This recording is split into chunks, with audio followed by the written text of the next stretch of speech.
आज हम लोग और न्यूमेरिकल्स देखेंगे। पिछले लेक्चर में हम लोग 3 न्यूमेरिकल्स देखे थे। आई होप आपको इमेज फॉर्मेशंस का जो 8 केस पढ़ाया गया है वो आपको यूज़ समझ में आ रहा होगा कि न्यूमेरिकल्स में कैसे उसका यूज़ करेंगे। आज और 3 न्यूमेरिकल्स देखते हैं। पहला न्यूमेरिकल है an object of 7 centimetre in size is placed at, तो लिखते जाते हैं पहले values. Object of size, object of मतलब HO दिया है। HO का साइन मिरर पे डिपेंड नहीं करता है, वो हमेशा क्या होता है, पॉजिटिव होता है। Plus 7 centimetre in size is placed at 27 centimetre, is placed at 27 centimetre in front of concave mirror, is placed at 27 centimetre मतलब ऑब्जेक्ट डिस्टेंस दिया हुआ। ऑब्जेक्ट डिस्टेंस हमेशा क्या होता है, नेगेटिव, -27 सेंटीमीटर ऑफ कॉनकेव। और कौन सा मिरर कौन सा है, तो मिरर है कॉनकेव, कॉनकेव मिरर।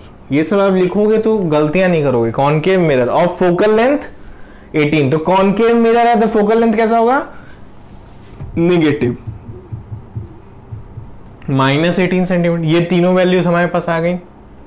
चलिए अब आप पूछता क्या पूछ रहा है, at what distance from the mirror should a screen be placed in order to obtain a sharp image. मतलब वी पूछ रहा है, नेचर पूछ रहा है और साइज पूछ रहा है, मतलब HI पूछ रहा है।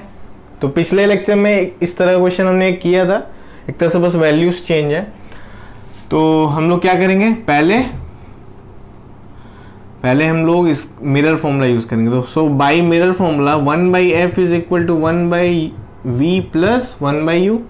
f पता है 1/v और u कितना है भाई, इसको आप इधर लेते आओ तो ये हो जाएगा प्लस और ये हो जाएगा माइनस। इसका एलसीएम ले लीजिए तो कितना आ जाएगा 54, ये हो गया 2, ये हो गया 3। तो v की वैल्यू कितनी आ गई, -54।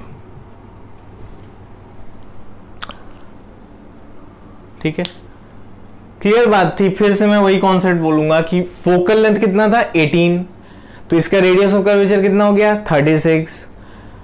ऑब्जेक्ट कहां पे रखा हुआ है 27 पे, यानी फोकस और सेंटर ऑफ कर्वेचर के बीच में ऑब्जेक्ट रखा हुआ है एकदम सेंटर पे। तो वहां से फिर कहां पे इमेज बनता है, बियॉन्ड सेंटर ऑफ कर्वेचर। यानी कि हमारा आंसर क्या होना चाहिए, 36 से बड़ा होना चाहिए है।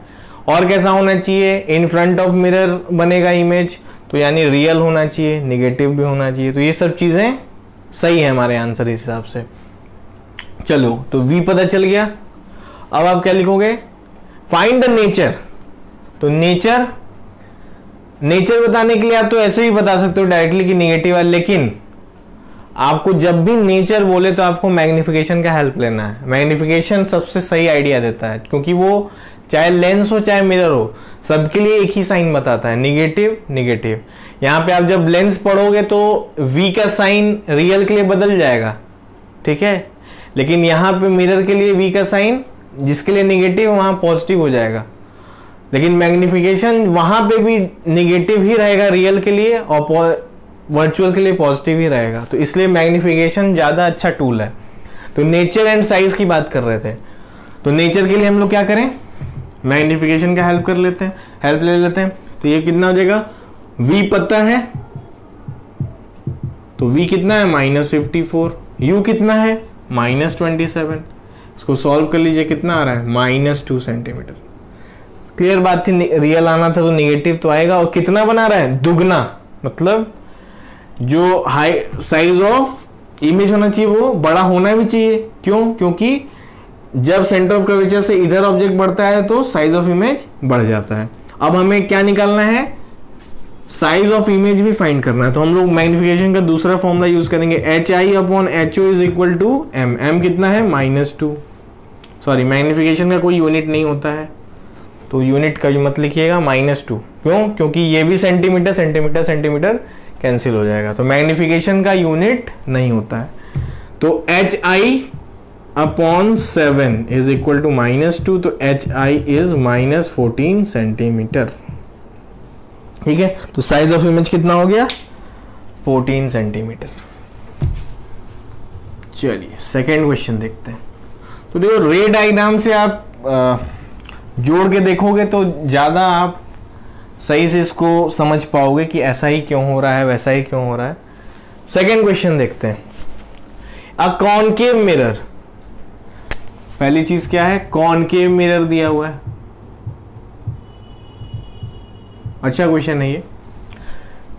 3 टाइम्स मैग्निफाइड, 3 टाइम्स मैग्निफाइड, तो मैग्निफाइड है और कैसा, इनलार्ज्ड और रियल। तो 3 टाइम्स मैग्निफाइड और रियल है तो माइनस लग जाएगा मैग्निफिकेशन के साइन में। ऑफ एन ऑब्जेक्ट, इस कॉनकेव मिरर का फोकल लेंथ दिया हुआ है कितना, 7.5, यानी -7.5 सेंटीमीटर, क्योंकि कॉनकेव मिरर है।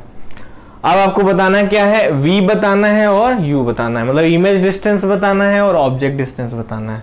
अब कहोगे यहां पे कैसे करेंगे हम, तो देखो 2 चीजें दी हुई है ना, कभी भी आपको तीसरा निकालने के लिए 2 चीजें दी हुई है, वो चाहे मैग्निफिकेशन दे दे, चाहे फोकल लेंथ दे दे, चाहे फोकल लेंथ ऑब्जेक्ट डिस्टेंस दे दे, तो भी आप तीसरा चौथा निकाल सकते हो।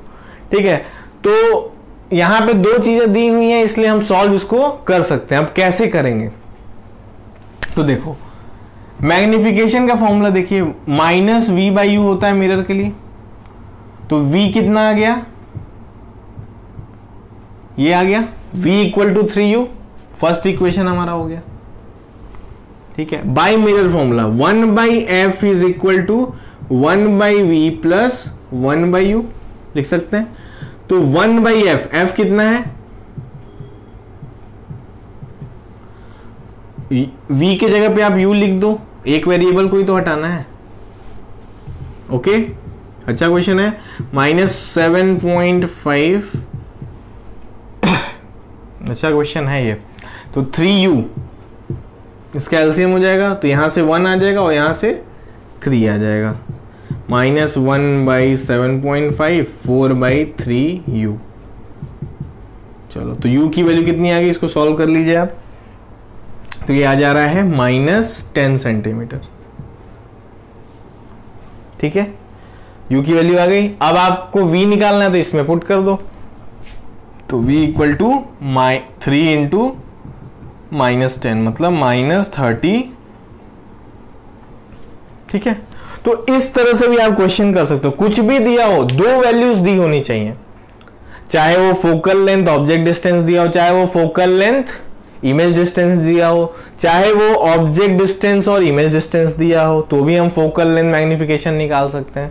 तो बहुत सारे हमारे पास टूल्स हैं, हमारे पास बस 2 कंडीशन दी होनी चाहिए। 2 अगर वैल्यूज हैं तो हम बाकी सब निकाल लेंगे। चलो थर्ड क्वेश्चन देखते हैं, और इसी से लगभग सभी न्यूमेरिकल्स हम लोग प्रैक्टिस कर लेंगे, सभी टाइप के। तो फिर उसके बाद मैं एक असाइनमेंट दूंगा, उसको आप करिएगा, और जो भी डाउट होगा आप पूछ लीजिएगा। कुछ लोगों का पेपर भी है, तो यहाँ तक का जो टॉपिक है, मिरर तक का जो न्यूमेरिकल था वो मैं देख रहा हूँ। ठीक है, उसके बाद का निशान सर कंटिन्यू करेंगे रिफ्रैक्शन वाला पार्ट। ठीक है, तो आज एक तरह से मेरा लास्ट लेक्चर है। थर्ड देखते हैं।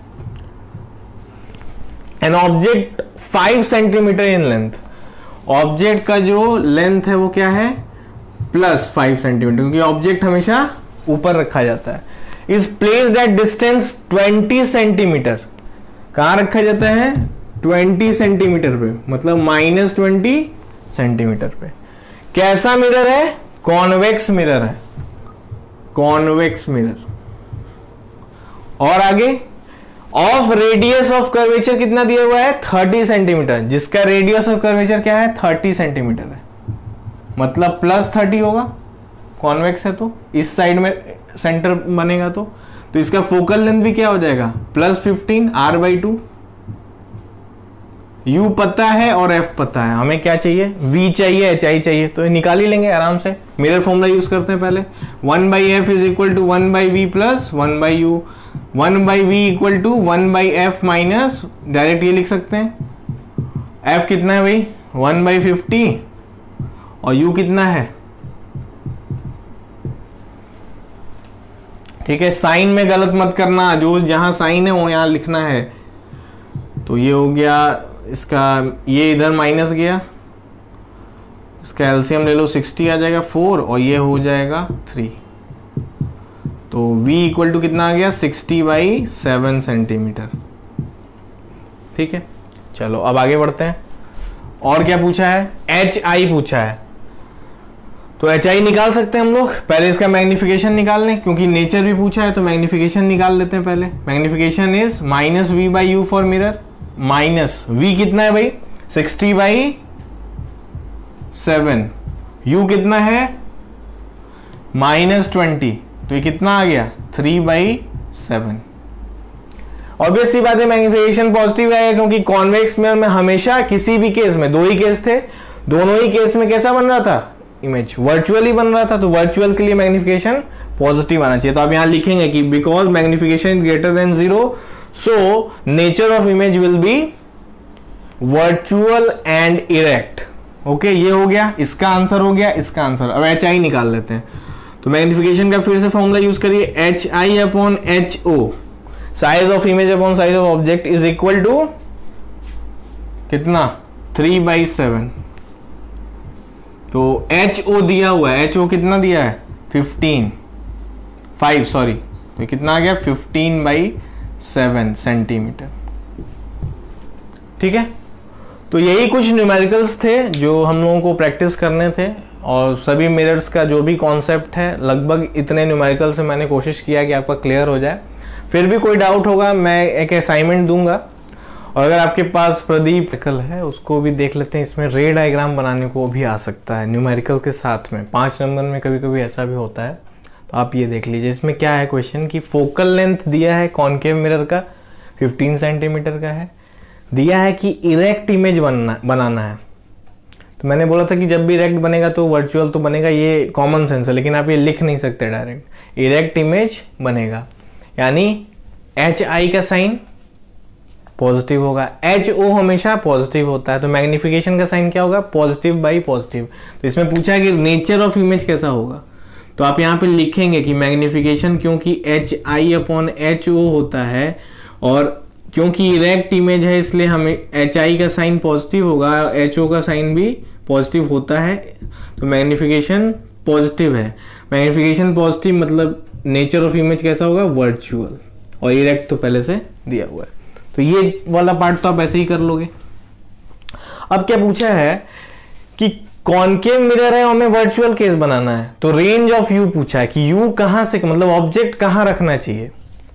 तो आप याद करिए 6 केस बने थे, एक ही ऐसा कॉनकेव मिरर का केस था जिसमें इमेज वर्चुअल बन रहा था। वो कब था, जब ऑब्जेक्ट फोकस से पोल के बीच में रखा जा रहा था। ठीक है, तो यानी हमें यू का रेंज क्या हो जाएगा, यू हमारा होना चाहिए, यू विल बी -15 से 0 के बीच में। ठीक है, तो u कहां से कहां तक रखना चाहिए 0 से 15 सेंटीमीटर के बीच में अगर ऑब्जेक्ट को रखा जाएगा तो हमें कैसा मिलेगा इमेज वर्चुअल मिलेगा। चलो ये सब चीजें क्लियर हो गई। अब बोला है कि HI/HO कैसा होगा, मतलब साइज ऑफ इमेज कैसा होगा, ये भी आपको बताना है। तो ऑब्वियस सी बात है वर्चुअल है, और इस केस में आप देखिएगा कैसा बनता है इनलार्ज्ड इमेज बनता है, यानी HI जो होगा वो ग्रेटर देन HO होगा, ये भी पूछा है। ठीक है, और क्या पूछा है भाई, रेंज बता दिया HO। हाँ, अब आपको इस केस के लिए रे डायग्राम बनाना है, इस केस के लिए आपको रे डायग्राम बनाना है।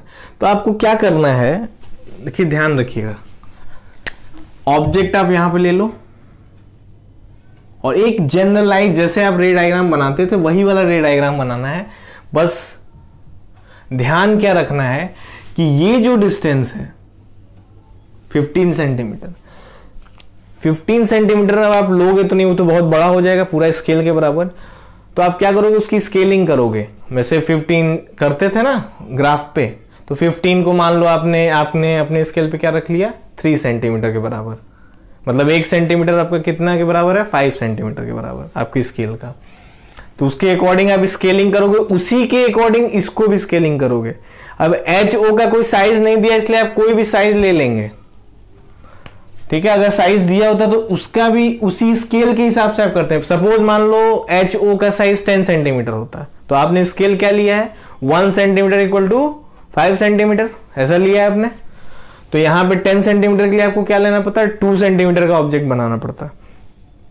ये कर दोगे, बाकी तो जो भी तुमने सीखा है वही करना है। ये यहां से ऐसे फोकल लेंथ, फोकस ऐसे चला जाएगा, ये ऐसे चला जाएगा, ये दोनों पीछे में मिल जाएंगे। ये आपको इमेज बना देना है, ठीक है। तो ये आपको रे डायग्राम भी इस क्वेश्चन में ऐसे बनाने को आ सकता है। तो ये एनसीईआरटी का ही क्वेश्चन है, क्वेश्चन नंबर 7। अब देखिएगा कुछ इस तरह का ही क्वेश्चन दिया हुआ है, तो इसको भी आप कर लेंगे तो काफी फायदा रहेगा। रे डायग्राम भी कभी कभी आ जाता है न्यूमेरिकल के साथ साथ में पीछे में, कि मतलब बोलेगा कि इसी केस के लिए ठीक है भाई, फोकल लेंथ मिला बता ही दिया तुमने, इमेज डिस्टेंस बता ही दिया, ऑब्जेक्ट डिस्टेंस बता ही दिया, तो सब जब बता ही दिया तो क्यों नहीं एक बार उसका रे डायग्राम बनाते हो। तो रे डायग्राम भी बनाओगे, तो रे डायग्राम में इमेज डिस्टेंस, ऑब्जेक्ट डिस्टेंस सब कुछ लेके आप वहां पे लोगे कि इमेज डिस्टेंस मान लो 20 सेंटीमीटर, आपने स्केल लिया था कितना, 5 सेंटीमीटर का, तो आप 4 सेंटीमीटर पे इमेज डिस्टेंस ले लोगे। वहां पे HI जो आ रहा है उसी हिसाब से लोगे, स्केल के हिसाब से, सब कुछ स्केलिंग के हिसाब से आप करोगे, ठीक है। ओके, तो आज के लिए इतना ही।